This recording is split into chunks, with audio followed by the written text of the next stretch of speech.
بسم الله الرحمن الرحيم.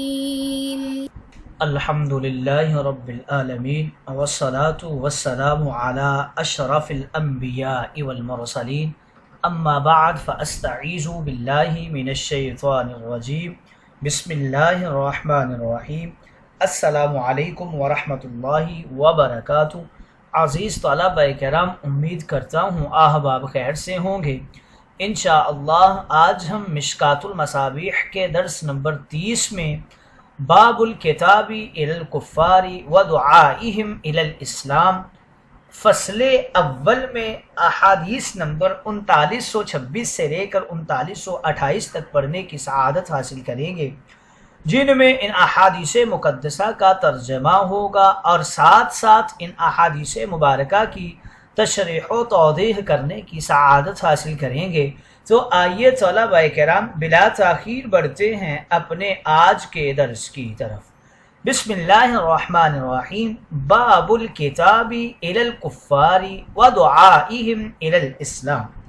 کفار کو خطوط کے ذریعے دعوت دینے کا یہ بیان ہے اور انہیں اسلام کی طرف بلانے کا بیان ہے. رب تعالیٰ نے ارشاد فرمایا وَمَنْ أَحْسَنُ قَوْلًا مِّمَّنْ دَعَا إِلَى اللَّهِ وَعَمِلَ صَالِحًا وَقَالَ إِنَّنِي مِنَ الْمُسْلِمِينَ. کفار کو جنگ سے پہلے دعوت دینا واجب ہے بشرطے کہ ان تک دعوت نہیں پہنچی ہو. اگر دعوت پہنچ گئی ہو تو پھر دوبارہ دعوت دینا مستحب ہے. دعوت کے بہت سارے طریقے ہیں. خود جا کر دعوت دینا، کسی نشریاتی ادارے سے اعلان کرنا، یا کسی مشہور واقعہ سے کفار کو معلوم ہو جانا کہ مسلمان بھی کوئی قوم ہے جو اپنے پاس آسمانی کتاب اور مذہب رکھتے ہیں. انہی طریقوں میں سے دعوت کا ایک طریقہ کفار کو خط لکھنا بھی ہے. اسلام میں دعوت کا ایک شعبہ تو ہے لیکن اس کی کوئی مخصوص متعین شکل نہیں ہے. زمانے کے احوال کے مطابق جس جائز صورت کو کوئی اختیار کرتا ہے دعوت کا کام ہو جاتا ہے. حضور علیہ السلام نے جب کفار مکہ سے 10 سال کے لیے حدیبیہ میں جنگ بندی پر صلح کر لی تو اس صلح کے بہت سارے فائدے حاصل ہو گئے. ایک فائدہ یہ حاصل ہوا کہ کفار نے قریب سے مسلمانوں کو دیکھا اور آپس میں میل جول کے ذریعے سے کفار نے بہتر طور پر اسلام کو سمجھ لیا اور پھر اچھی خاصی تعداد نے اسلام کو قبول کر لیا. دوسرا فائدہ یہ ہوا تھا کہ حضور علیہ السلام جب جزیرہ عرب کے اندر کے دشمنوں سے مطمئن ہو کر فارغ ہو گئے تو آپ نے جزیرہ عرب سے باہر دنیا کے تمام کفار کو بذریعہ خطوط اسلام کی دعوت دے دی. آپ اگرچہ جزیرہ عرب سے باہر خود نہیں گئے مگر خطوط کے ذریعے آپ نے دعوت پہنچا دی اور اتنی دعوت ضروری اور جہاد کے لیے کافی تھی. اس وقت دنیا پر 2 بڑی قوتیں حکمرانی کرتی تھیں. ایک قوت کا نام فارس تھا اور دوسری کا نام روم تھا. لوگ فارس کے بڑے کو کسرا اور روم کے بڑے کو کیسر کے نام سے پکارتے تھے. حضور علیہ السلام نے دونوں کو خطوط بھیجے، چنانچہ وہ لوگ مہر کے بغیر کسی خط کو قبول نہیں کرتے تھے. اس لیے حضور اکرم نے انگوٹھی بنوائی اور اس میں یہ عبارت لکھوائی محمد الرسول اللہ. اس کا لکھنے کا طریقہ اس طرح تھا کہ لفظ اللہ سب سے اوپر تھا، اس کے بعد لفظ رسول اور اس کے بعد سب سے نیچے محمد کا لفظ ہوتا تھا. آئیے طلبہ کرام اس باب کی پہلی فصل کی طرف بڑھتے ہیں.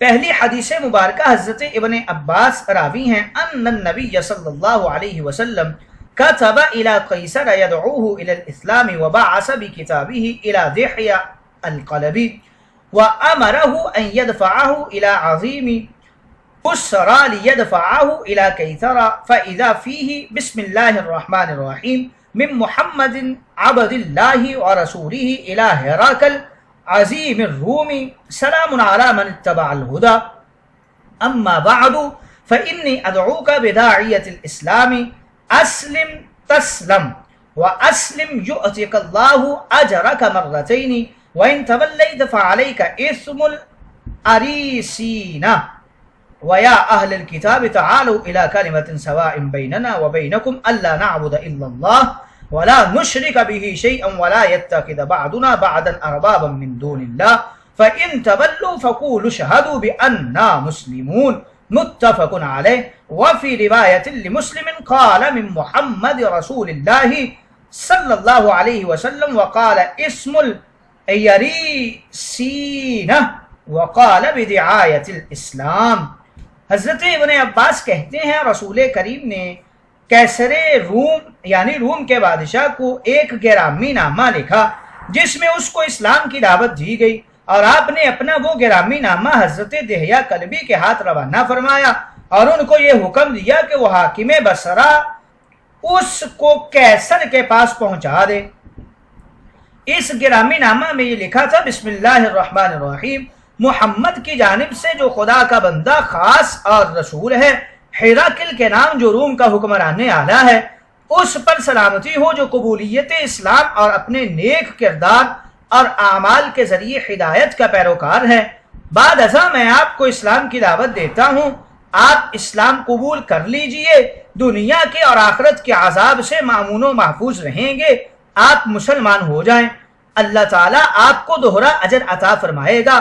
وَإِن تَوَلَّيْتَ، اور اگر آپ منہ پھیریں گے یعنی اسلام قبول نہیں کریں گے تو آپ واضح رہنا چاہیے کہ اس انکار و اعراض کی وجہ سے آپ پر صرف اپنے ہی گناہ کا وبال نہیں ہوگا بلکہ آپ کے ملک والوں اور آپ کی رعیت کا گناہ بھی آپ پر ہوگا، کیونکہ آپ کے اسلام نہ لانے سے وہ بھی کفر میں مبتلا رہیں گے، اس لیے ان کی گمراہی کی ذمہ داری بھی آپ پر ہوگی.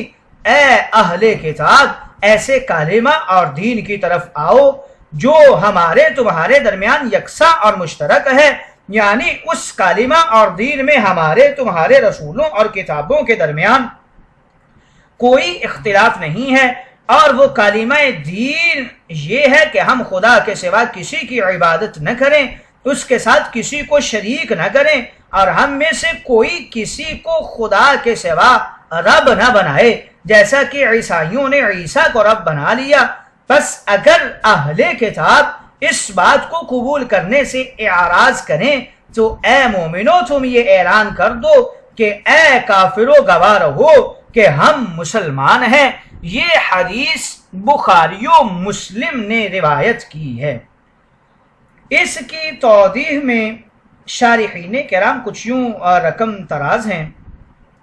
دحیہ یہ صحابی انتہائی خوبصورت اور وجیح و شکیل تھے، یوسف ہذہ الامہ کے لقب سے مشہور تھے، اس لیے بطور سفیر حضور علیہ السلام ان کو روانہ فرماتے تھے، اور جبریل امین بھی انہی کی شکل میں وحی لے کر آتے تھے.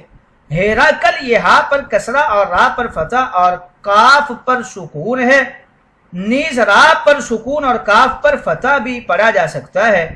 روم کے فرما روا کا یہ نام تھا. اس زمانہ میں دنیا کی دو بڑی طاقتوں میں سے ایک طاقت روم تھی جس کا دارالخلافہ قسطنطنیہ تھا، اور یورپ کے مختلف ممالک کے علاوہ مصر، شام اور فلسطین کے علاقے بھی اس کے زیر اثر تھے. عظیم الروم اس لفظ سے معلوم ہو گیا کہ دنیاوی لحاظ سے کسی بڑے منصب والے آدمی کے مقام کا خیال رکھنا جائز ہے. حضور علیہ السلام نے ہیراکل کو عظیم الروم کے نام سے یاد فرمایا ہے. غیر مسلم کے لیے سلام کا طریقہ والسلام علی من اتبع الہدی ہوتا ہے، اس لیے حضور علیہ السلام نے السلام علیکم نہیں کہا. داعیت الاسلام، داعیہ یہ عافیہ اور عاقبہ کی طرح مصدر ہے جو الدعوہ کے معنی میں ہے. ایک روایت میں دعایا بھی ہے، وہ بھی دعوت کے معنی میں ہے. اسلم کے حوالے سے ذکر کر رہے ہیں یعنی اسلام قبول کرو. تسلم یعنی عقائد فاسدہ، شرکیہ اور اخلاق ردیہ قبیحہ اور ہلاکتوں سے بچ جاؤ. یہ لفظ تا کے فتح، سین کے سکون اور لام کے فتح اور میم کے سکون کے ساتھ ہے. کہتے ہیں کہ دنیا میں اگر کسی نے سب سے زیادہ زوردار اور مختصر خط لکھا ہے تو وہ حضرت سلیمان کا خط ہے جو قرآن مقدس میں مذکور ہے، لیکن اس خط سے حضور علیہ السلام کا یہ خط زیادہ مختصر اور زوردار ہے. اجرک مرتین، یہود و نصارہ میں سے جو شخص اپنے نبی پر ایمان لائے اور پھر حضور علیہ الصلوۃ والسلام کو قبول کر لے تو اس کو 2 اجر ملتے ہیں۔ آئیے طلبہ کرام اگلی حدیث مقدسہ کی طرف بڑھتے ہیں۔ وعنه ان رسول الله صلی اللہ علیہ وسلم بعث بکتابه الى کسرى مع عبد الله بن حذافہ السہمی فامره ان يدفعه الى عظیم البحرین فدفعه عظیم البحرین الى کسرى فلما قرأ مزقه قال ابن المسیب فدعا علیہم رسول اللہ ان یمزقوا کل ممزق، رواہ البخاری۔ حضرت ابن عباس کہتے ہیں اور رسول کریم نے کسرا کے نام اپنا نامہ مبارک عبداللہ ابن حذافہ سہمی کے ہاتھ روانہ کیا، جو تقریباً اسی مضمون پر مشتمل تھا جو کیسر وغیرہ کو بھیجا گیا تھا، اور ان کو یہ حکم دیا کہ اس نامہ مبارک کو بحرین کے حاکم کے پاس لے جائیں تاکہ وہ اس کو کسرا تک پہنچا دے۔ چنانچہ حضرت عبداللہ ابن حذافہ وہ نامہ مبارک بحرین کے حاکم کے پاس لے گئے اور بحرین کے حاکم نے اس کو کسرا کے پاس پہنچا دیا۔ جب کسرا نے وہ نامہ مبارک پڑھا، بجائے اس پر عمل کرنے کے اس نے اسے پھاڑ ڈالا۔ ابن مسیب کہتے ہیں حضور علیہ الصلوۃ والسلام نے کسرا اور اس کی رعایا کے لیے بددعا فرمائی کہ وہ پارا پارا کر دیے جائیں، بالکل پھاڑ دیے جائیں۔ یہ بخاری شریف کی روایت ہے۔ اگلی حدیث مقدسہ کی طرف بڑھتے ہیں۔ وعن انس ان النبی صلی اللہ علیہ وسلم كتب الى كسرى والى قیصر والى النجاشی والى كل جبار يدعوهم الى الله وليس بالنجاشی الذي صلى عليه النبي صلی اللہ علیہ وسلم۔ حضرت انس کہتے ہیں نبی کریم نے فارس یعنی ایران کے بادشاہ، کسرا یعنی روم کے بادشاہ، کیسر کو اور حبشہ کے بادشاہ نجاشی اور ہر متکبر و مقتدر بادشاہ کو خطوط لکھے جن میں انہیں اللہ تعالیٰ یعنی دین اسلام کی طرف بلایا گیا تھا۔ اور یہ نجاشی کے جس کو آپ نے یہ خط بھیجا تو وہ نجاشی ہے جس کے لیے نبی کریم نے مدینہ میں غائبانہ نماز جنازہ پڑھی تھی۔ اس کی توضیح میں لفظ نجاشی کے حوالے سے شارحین کرام لکھتے ہیں یہ لفظ اصل میں نجوس تھا۔ حبشہ کے بادشاہ کو وہ لوگ نجوس کہتے تھے، عرب نے اس لفظ کو نجاشی بنا دیا۔ آج کل حبشہ کا نام کافروں نے ایتھوپیا رکھا ہے تاکہ مسلمانوں کی تاریخ مٹ جائے۔ زیر بحث حدیث میں یہ تنبیہ ہے کہ حضور علیہ الصلوۃ والسلام نے حبشہ کے جس نجاشی کو خط لکھا تھا یہ وہ نجاشی ہے جس نے اسلام قبول کیا تھا اور حضور نے ان کی نماز جنازہ پڑھائی تھی۔